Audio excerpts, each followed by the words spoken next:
Look, up in the sky. It's a bird. It's a plane. Overlooked Heroes, take one. Welcome to Overlooked Heroes. I got a special guest today. I'm gonna go ahead and let him introduce himself. Go ahead. What's up, everybody? My name is Elmer Abapo. I'm a hip-hop and R&B artist who currently lives in LA, but I spent the longest time building my music career in Las Vegas, so Vegas is super hometown to me. For sure. Man, just look, I ain't gonna cap, like, I'm an interview as an interviewer, but I'm low-key a fan of your music. I'm a fan of everything that you have done since I've visually met you. Thank and you. Like I said, I just wanted to give you your flowers early on because, like I said, I've never seen anybody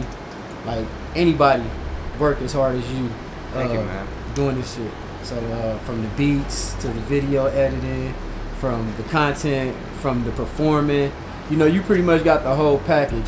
So just tell the people where you started from with everything. Man, I know I started making music in I've always wanted to make music, but when I was in the second grade, I started learning how to play piano. I took that for 2 years, and then I learned how to do stuff on my own. And then sixth grade, that's when me and the homies in middle school, we started making beats on tables and started beatboxing and rapping. And so that was like really me getting into hip hop culture and like kind of taking it seriously.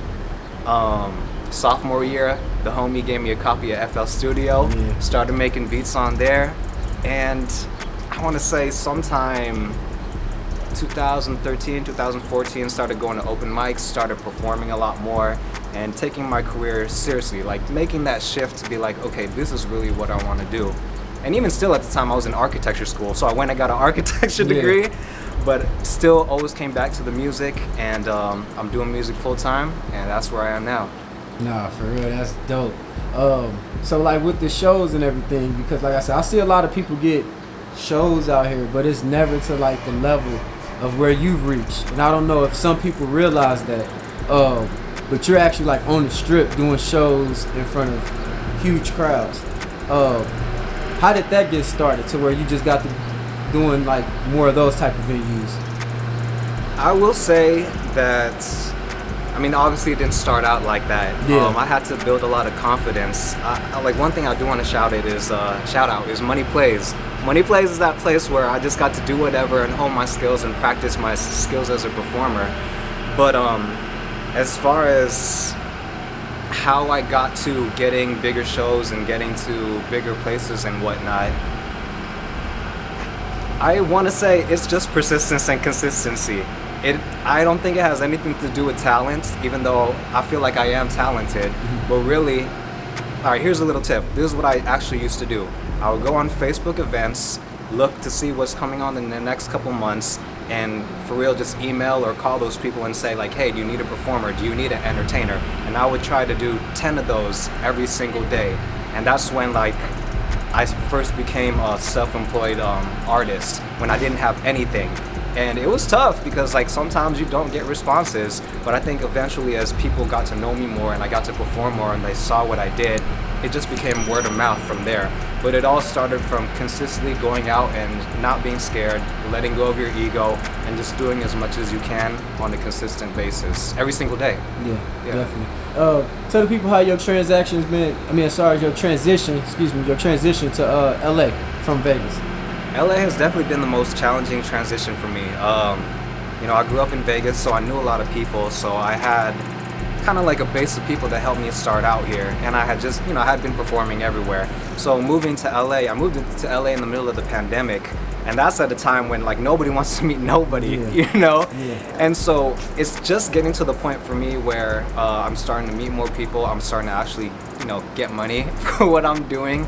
And really, it just feels like the beginning. It just feels like I'm starting over in a new place, but I'm ready for the journey.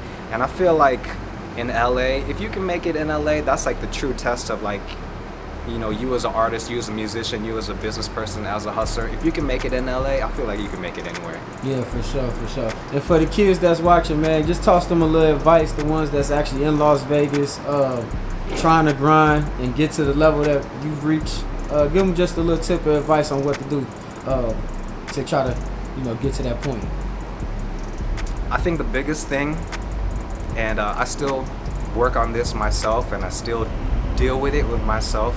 But you actually really have to believe in yourself, because if you don't, people will absolutely take advantage of you. People will see that you aren't confident about yourself, and it's cliche, you know.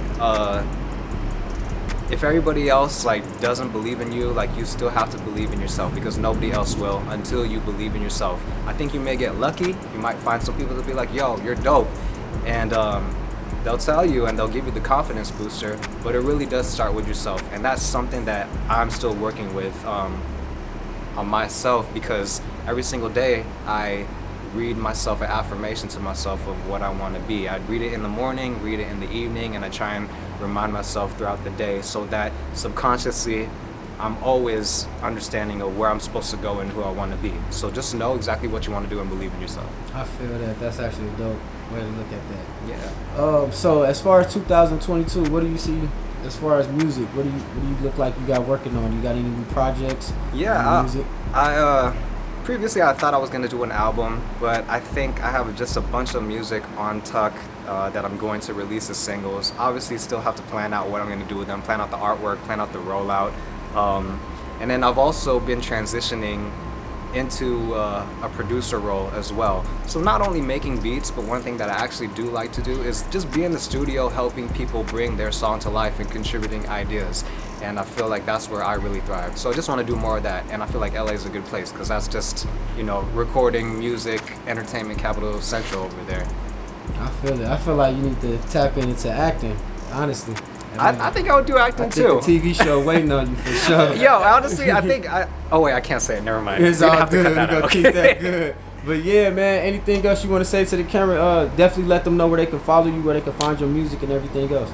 Yeah. So I have a website. It's elmerabapo.com. That's ELMERABAPO.com. I update it with every release that I'm going to do, so I curate it for whatever release it's going to be. But anywhere else, I'm pretty sure you can find me if you just type in Elmer Abapo. The only Elmer Abapo I think that there is. There's my dad too, that's his name, but he doesn't have social media. So any Elmer Abapo is on me. You should be able to find me. Man, well, I appreciate you for coming out. Make sure you have safe travels to LA and keep doing your thing. We watching. Cool, for sure, man. For sure, man. Have a great day.